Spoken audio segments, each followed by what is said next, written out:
Sumainyo ang Panginoon. At sumainyo rin.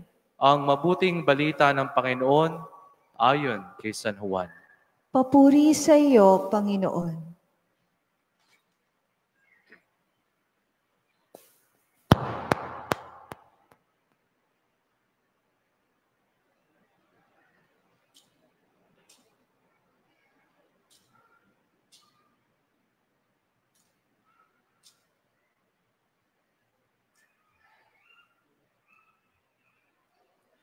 Ganito ang pagkapanganak kay Jesucristo. Si Maria na kanyang ina at si Jose ay natakda ng pakasal. Ngunit bago sila nakasal, si Maria ay natagpuang nagdadalang tao. Ito ay sa pamamagitan ng Espiritu Santo. Isang taong matuwid itong si Jose na kanyang magiging asawa, ngunit ayaw niyang mapahiya si Maria. Kaya ipinasya niyang hiwalayin ito ng lihim. At samantalang iniisip niya ito, napakita sa kanya sa panaginip ang isang anghel ng Panginoon. At sabi nito sa kanya, Jose, anak ni David, huwag kang matakot at tuluyang pakasalan si Maria, sapagkat siya'y naglihi sa pamamagitan ng Espiritu Santo. Manganganak siya ng isang lalaki at ito'y pangangalanan mong Jesus, sapagkat siya magliligtas sa kanyang bayan sa kanilang mga kasalanan. Nangyari ang lahat ng ito upang matupad ang sinabi ng Panginoon sa pamamagitan ng propeta. Maglilihi ang isang dalaga at manganganak ng isang lalaki at tatawagin itong Emmanuel, ang kahulugay, kasama natin ang Diyos. Nang magising si Jose, sinunod niya ang utos ng anghel ng Panginoon. Pinakasalan niya si Maria. Ngunit hindi ginalaw ni Jose si Maria hanggang sa maipanganak nito ang isang sanggol na lalaki na pinangalanang Jesus. Ang mabuting balita ng ating Panginoon.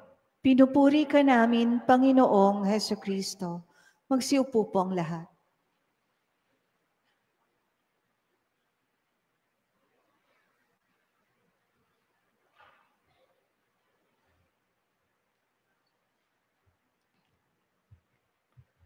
Magandang gabi po sa inyong lahat. Magandang gabi po, Father.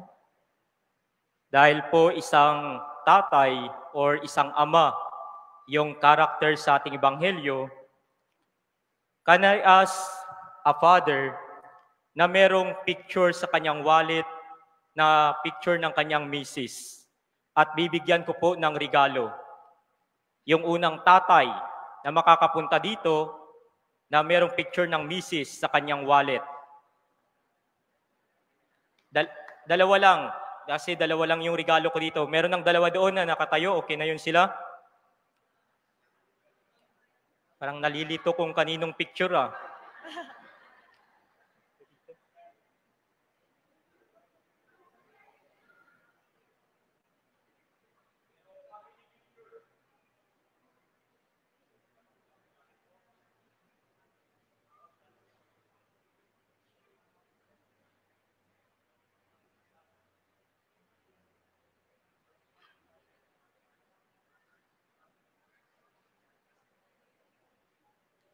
Isang family picture at bagong kasal na picture.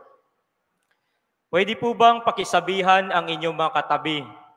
Be righteous. Maging matuwid po tayo. Madalas, tinatawag po natin ang isang mister na kapag galit yung misis, siya ay tahimik at hindi nagsasalita. O kaya, lagi niyang sinusunod ang utos o gusto ng kanyang misis. Ano ang tawag natin sa kanila? Underdesaya. Marahil, yan po yung tawag natin. Pero merong isang mister na nagsabi, hindi naman ako underdesaya kapag ginagawa ko ito. I just show my love and respect to my wife. Kaya sinusunod ko siya. tahimik ako kasi ayaw ko ng away. Ayaw ko pang lumaki yung away namin. At higit po sa lahat, binibigay niya ang kanyang salary. Hindi po yung literal na pera. Salary means sincerity, affection, love, attention, respect, and yourself.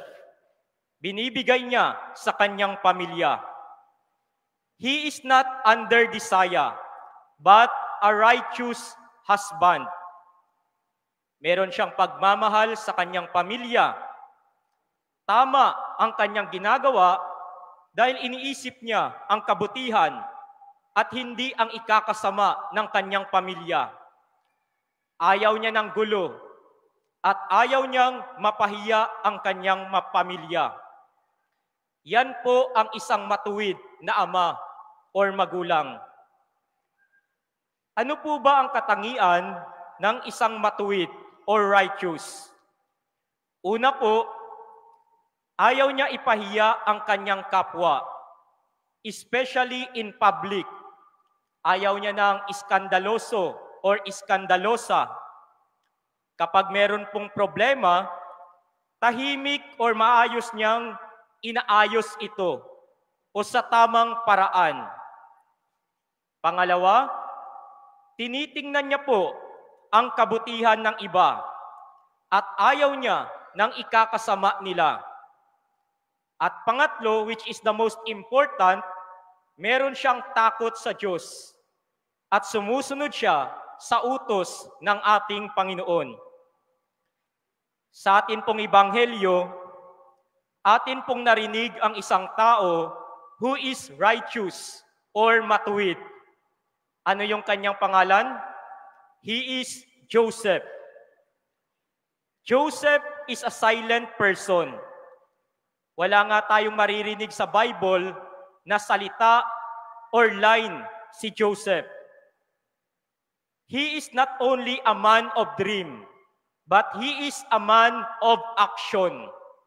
Wala nga siyang salita, but he is a man of action. He wakes up, he gets up, and he shows up. How could we say that Joseph is a righteous man? Una, yung nalaman niya po na buntis si Mary, na kanyang mapapangasawa at hindi naman siya ang ama, tahimik niya po itong hiniwalayan. Ayaw niyang mapahiya si Mary. Ayaw niyang mapahamak si Maria. Dahil po sa panahon nila, kapag ang isang babae ay nabuntis na walang ama o kaya naging taksil, she will be stoned to death. Babatuhin hanggang mamatay. At ayaw itong mangyari ni Joseph kay Mary.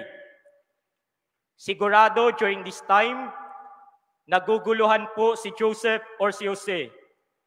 Kasi yung babae na kanyang mapapangasawa, yung term po nila is betrothal, it is a formal promise to marry. Pero hindi pa sila nagli-live-in or nagsasama, kaya wala pang nangyayari sa kanila. If Joseph is not righteous, hindi nag-iisip, hindi nag-reflect, or hindi nagdasal, emotion lang yung kanyang ginamit at nag-react agad, sigurado, magwa-wild si Joseph nung nalaman niyang nabuntis si Mary. Mag-iiskandalo siya.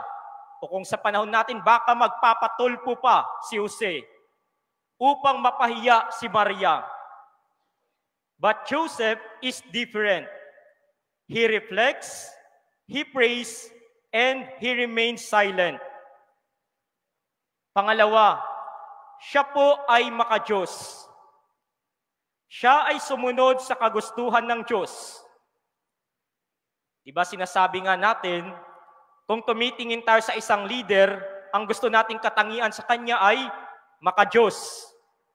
Sa mga babae, ang gusto niyong boyfriend or mapapangasawa ay maka-Diyos. Wag lang pare, maka-Diyos yan pero hindi pwedeng asawahin. Nung ipinaliwanag po ng anghel na magbubuntis si Maria sa lalang ng Espiritu Santo at ang kanyang dadalahin ay ang ating tagapagligtas? Joseph believed and obeyed the message of God.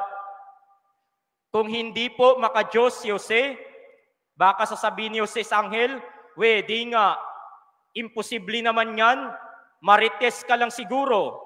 Baka may iba talaga siya, kaya nabuntis siya. Pero dahil po sa pagiging maka-Diyos ni Jose, sinunod niya ang mensahe ng anghel. Kinuha niya si Maria, tinuring niyang tunay na anak si Jesus. He loves, supports, and protects his family.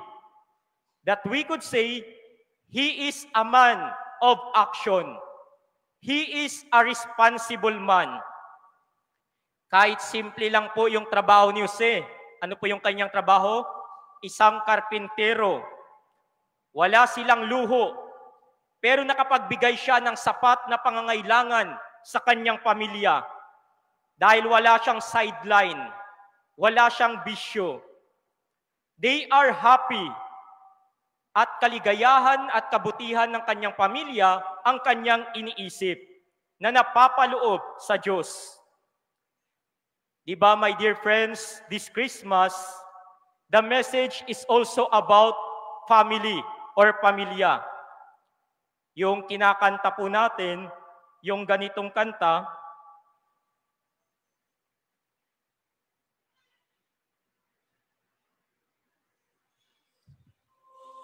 sa puso mo kung